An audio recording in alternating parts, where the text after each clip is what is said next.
Going into outer space, you need those sorts of precautions. That's the nature of the physics of the realm of outer space. But inner space is the self. There's nothing in the depth and the truth of the self. There's nothing about the soul, spirit, source, divinity that would have negative ramifications or negative implications.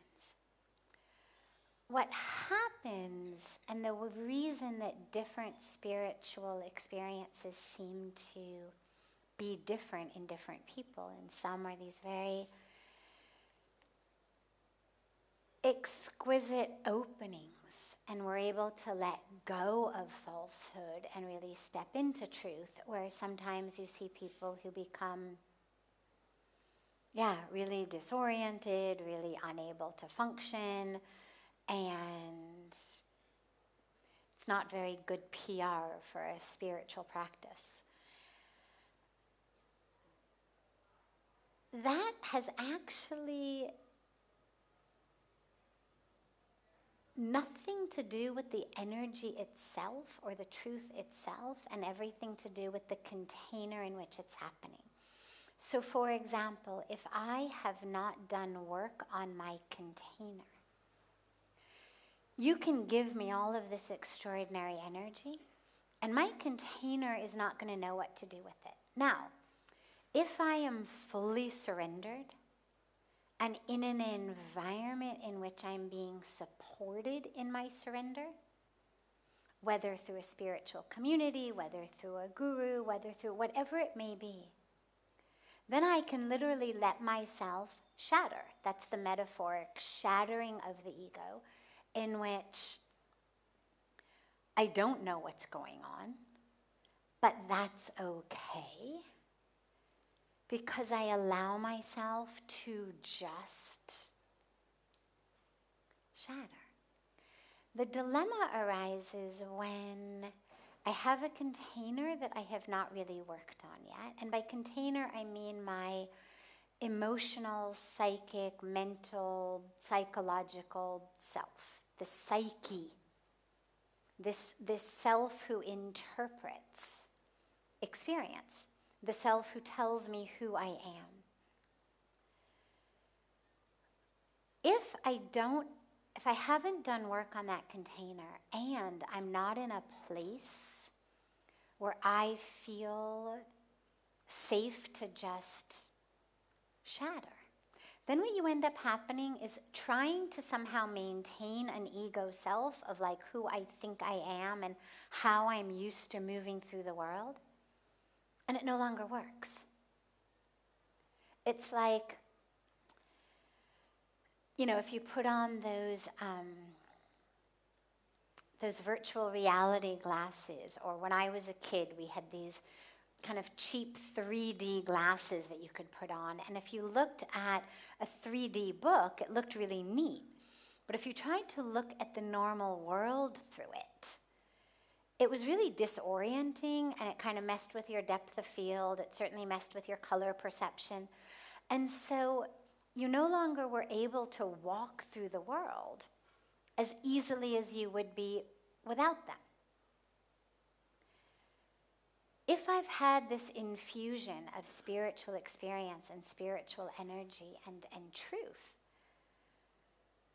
but I have not done the work to understand that, to contain that, to work with that, to surrender into that, I'm going to keep trying to move through the world in my old way, but it's not going to work. And this is where you get disorientation. I remember on a personal level, when I had been in India maybe a month, this is going back now 27 plus years, so I had been here about a month, and I had had all of these extraordinary spiritual experiences. Those of you who know my story know that I had come in at 25 and had been an academic, a scientist. I was not a spiritual person. I was not a religious person and had these incredible experiences of the presence of the divine, of awakening, of transformation on the banks of Mother Ganga. And so I was in this very, very expansive, ecstatic place. But by God's grace, number one, I had done a lot of work on my container. Even though I was not a spiritual person, I had done a lot of psychological work on myself and my identity and my truth and my fears, and sort of, I felt very comfortable, dropping into the truth of me, whatever that might be. And I had done a lot of work around seeing the self and going into the self. And because of the power of the experiences, I had so much faith in the universe. It was this sudden experience of, oh my God, the universe is divine. I am not separate from it. It is such a safe, amazing, oh my God, beautiful place. So I had an incredible amount of faith. But I'll tell you a story about this and the container, which was, I had been here about a month, and we had a group who had come in from America who wanted to learn Reiki. And so Swamiji had called in this Reiki master from Delhi who had come to teach them Reiki. And I was hanging out mostly with this group because they were the only people who spoke English. And they said, oh, you should come to our Reiki. Now, I didn't even know what Reiki was. I had never heard of Reiki. But everything was an adventure, so why not? So I said, sure. So I go with them, and the Reiki master was doing level 1 Reiki initiations, in which he had everyone just sit in chairs. And it took 2-3 minutes, it seemed, really. I mean, you closed your eyes, and he didn't even touch you. And so after he did whatever he did for 2 or 3 minutes that he had said was the level 1 initiation, he said to me, your chakras are really open. And I had never heard the word chakras. I had no idea what that meant. But he said, your chakras are really open, and I feel like you're ready for the level 2 initiation also, if you'd like it. So I was like, sure, whatever. Level 1 took 2 or 3 minutes. I didn't feel anything. I'm sitting in this chair. Why not? So the level 2 one kind of knocked me a little bit energetically, as in it took me a long time to sort of come back into my body in the chair. I then stood up from the chair and I came into Puja Swamiji's garden where he was giving darshan and meeting people. And he was sitting on the grass, and he had a group of maybe 15 or 20 people sitting in front of him.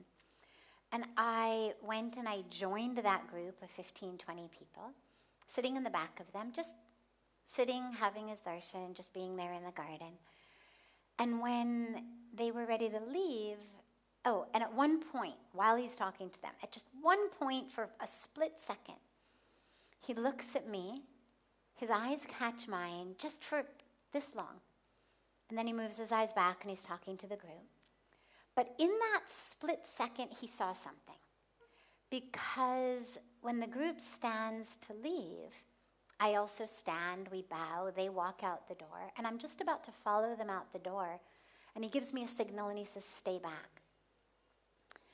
And he walks me inside into an area I had never been, and he opens a door into what was basically a tiny little storeroom. I had a nice kind of Persian rug on the floor and a bunch of bookshelves of books and gifts he had been given that were waiting to be re-gifted, and the, ever flow of recycling of things, because he doesn't actually take anything he's given. So whatever comes in just gets there waiting to be re-gifted. And he says, lie down. So I lie down on the rug, and he walks out, shuts the door, locks the door, turns off the light, locks the door, and leaves me in this tiny little dark room in which I had this extraordinary experience of this complete spiritual expansion of just my, bursting through my body, bursting through the bookshelves, bursting through the room. I mean, it was just expansive and ecstatic and amazing. But here's the point why I mention it. It was very safe. I was in a place that I trusted, locked up in a room. Nobody was going to disturb me. Nobody was going to make me have a normal conversation. Nothing was expected of me. I didn't need to navigate my world in any way. And he came back in after some time, I have no idea how long it was, and said, "How are you?" And I don't know what I mumbled, but whatever it was, it made him realize she still needs to be locked up in this room. And so he went back out, locked the door again. Another whole bunch of time passed, and I found myself eventually kind of coming back into my body, back into the room. And a short while after, the cook came in, actually, and he opened the door and he says, "Swamiji says you eat food." And he essentially peeled me up off of the ground and brought me into the kitchen and fed me. But I mention this story with this question because in that split second when he looked in my eyes, he was able to see energetically what was going on in me and understood she's going to shatter. Like it's just a matter of a few seconds. She's on the verge of shattering. She needs to be someplace safe for that to happen. Because, of course, it's nothing to be afraid of. It's us. We're not going anywhere other than into the self. But if you had to either hold on to your own narrative of who you think you are, if you had to try to go about the world and interact with people in the way that you've always interacted with them, in the way that they expect you to interact, it's very hard to let yourself shatter. And so he looked at me and in a split second understood this girl needs to be locked into a dark closet for several hours where she can just have this experience. And so he did. At that point, I didn't have a container at 25 that was able to contain it. Today, 27 years later, when I have those sorts of experiences, I no longer need to be locked up in closets because I've got a container that is able to withstand it, flow with it, expand to create space for it. It's no longer about shattering because there's no longer such a stiff sense of who I think I am that is so false. But that's what happens with a lot of us when we have these spiritual experiences. If we are attached to who we think we are, there's a shattering. And that's beautiful. It's exactly what's supposed to happen. But if you don't have either the emotional, psychological work and faith and understanding to allow it, or a safe place, you can certainly end up getting very, very scared, disoriented. And again, there's no reason to be. There is nothing that is going to harm you in any way. It's yourself. It's truth. But it can absolutely be disorienting if you're really attached to who you think you are. And if you haven't had that spiritual work before, or the psychological work to at least understand, hey, there's a place to go inside.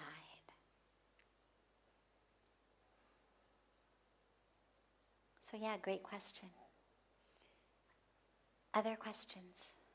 Any question that anyone here has? Yeah, come on up to the mic.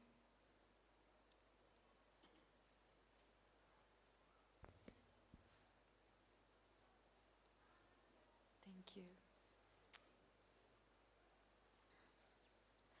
My question is, I have just broken up a relationship, and I have noticed a pattern in my life that I tend to lose myself. To lose yourself.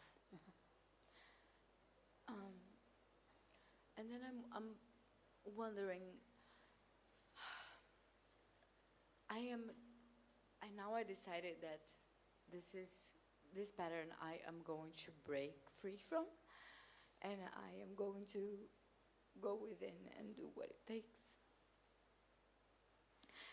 So I guess my question is, what is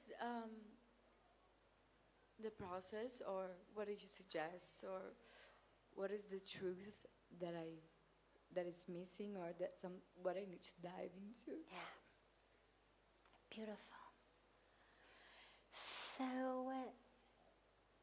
a lot of us go into relationship looking for someone to fill us. We go into relationship feeling like we are somehow missing something, lacking something in some way, and we may not even necessarily be aware of it, but most of us move through the world feeling like we are in some way lacking, in some way missing. In some way lacking, in some way missing something. And we get into relationship, and it seems like that fills us, completes us. So in that relationship, we feel somehow then fuller, more complete, more whole than we did without the relationship. And again, this may be very subconscious. We may not necessarily be aware of it, but all we know is, with this person, I feel so whole. With this person, I feel so complete. And then when we break up, in addition to losing the comfort, the joy, the familiarity, the connection of being with that person, we also lose that sense of wholeness. Because again, there we are back stuck with what feels like halfness or one-quarterness or emptiness. And when you say that you lose yourself, I think a lot of that is what's happening, is that you are allowing someone else to fill that which really needs to be filled by you. That's why relationship is never meant to be half plus half equals one. It's meant to be 1 plus 1 equals 1. In a good relationship, in a healthy relationship, it's 1 plus 1 equals 1, or 1 plus 1 equals 11. But it's never half and half is 1. This is a time for you right now to really ask yourself, what is it that feels like it's missing? The most obvious, of course, are the companionship, the familiarity, the connection. But go deeper. What is it really that is making this so difficult? What part of you feels like it is no longer available or accessible to you? And that's the part to work on. Because what it means is that's the hole inside of you that the relationship is filling. And the dilemma is, even if you never broke up, even if the relationship lasted your entire life, that would still be a karmic lesson left unlearned. All you would have done is figured out a situation in which you didn't actually have to learn that karmic lesson in this lifetime. getting into relationship with someone who fills our metaphoric holes is not the highest karmic way of working with that. Feels good. I had a hole, now it's full. Life is good. But that's not on the deepest level. The deepest level is the awareness that I'm not actually lacking anything. I don't actually have holes. This is just my false way of understanding them. It may be something I've internalized. It may be something I heard directly or indirectly in my youth. Parents, family of origin, teachers. It may have been something that I've internalized through marketing, advertising, constantly telling you that there is something lacking in you so that you will click here and buy now. But usually those really deep holes tend to have come first in our childhood so that we then become susceptible to them later on in life. So really dive in, ask yourself, what do I feel is missing? Like, I imagine you were a really wonderful girlfriend, a really wonderful best friend. So if you are a wonderful best friend, wonderful girlfriend, why can't you be a wonderful girlfriend and best friend to yourself? Like, you got the good end of the deal, right? You're left with yourself. And if you could be this wonderful, amazing, beautiful girlfriend to someone, best friend to someone, well, you're still here. Be that for yourself. And really help yourself understand on a deep level, hey, I'm not lacking. And it doesn't mean that you won't go into relationship again. Relationships are beautiful. But they're most beautiful when they are 1 + 1 coming together in a complementary way, rather than half plus half or quarter and 3/4 coming together in such a way that you feel like you are filling up each other's holes. Because that creates a level of dependency and attachment that isn't healthy, even if the relationship lasts forever. So allow this time to be your time to re-find yourself. You said you had lost yourself. You allowed yourself to get lost in the relationship. Well, there's nothing wrong with merging into love. It's beautiful. Nothing wrong with I becomes we. It's beautiful. It's the power and the beauty of relationship. But it's something that we should be able to hold on to, even if that physical person is no longer there. Because remember, the love that you have is still in you. Your loved one is no longer in this relationship. But your internal love manufacturing plant, that I call it, doesn't have to shut down. You know, the love that we feel when we're in relationship, we tend to attribute it to the other person. As in, oh, God, I feel so much love with you. Well, great. But the love that you feel is inside of you. And here's the best way to understand it. When you are with something that is actually producing something, the farther away you get, the less you feel. You're in front of an air conditioner that's giving you cool air. The farther you walk away, the less cool air you get. You're in front of a heater that's giving you warm air. The farther away from the heater you walk, the less warm air you get. Because it's actually coming from that machine. But when you're in love, your loved one gets in the car and drives to the office, or goes to the grocery store, or you go to the grocery store. You don't feel less love when your loved one is at the grocery store.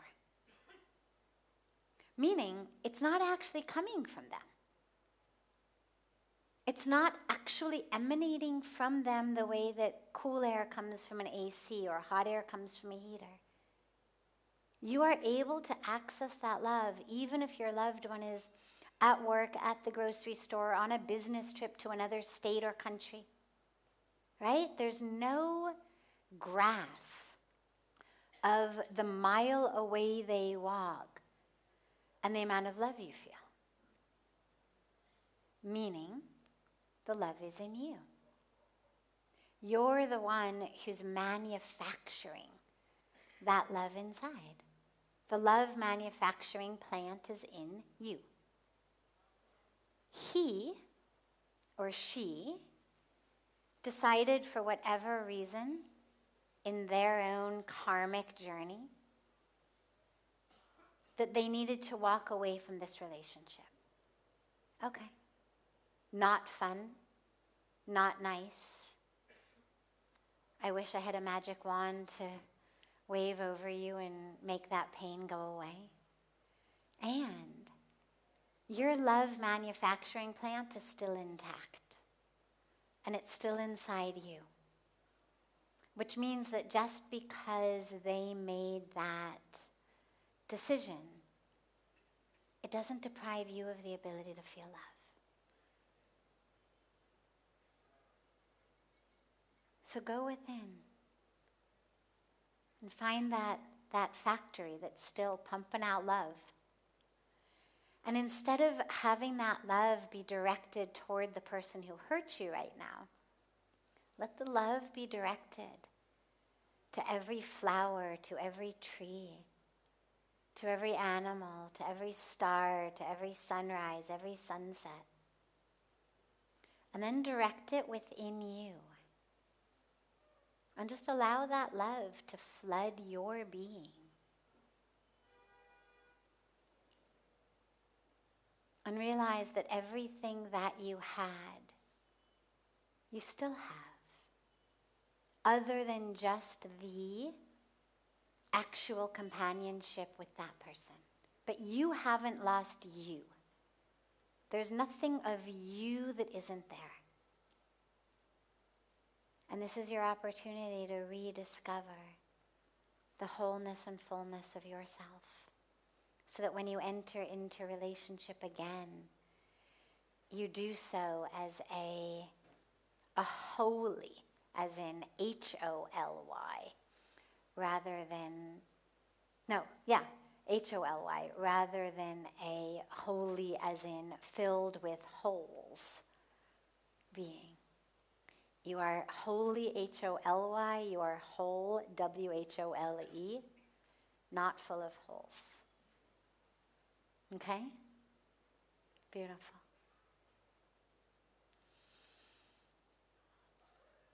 We have to end satsang a little bit early this evening. I have a live call with the United Nations that I have to get on, or rather that I have the opportunity to get on. One of the upsides of the COVID pandemic was that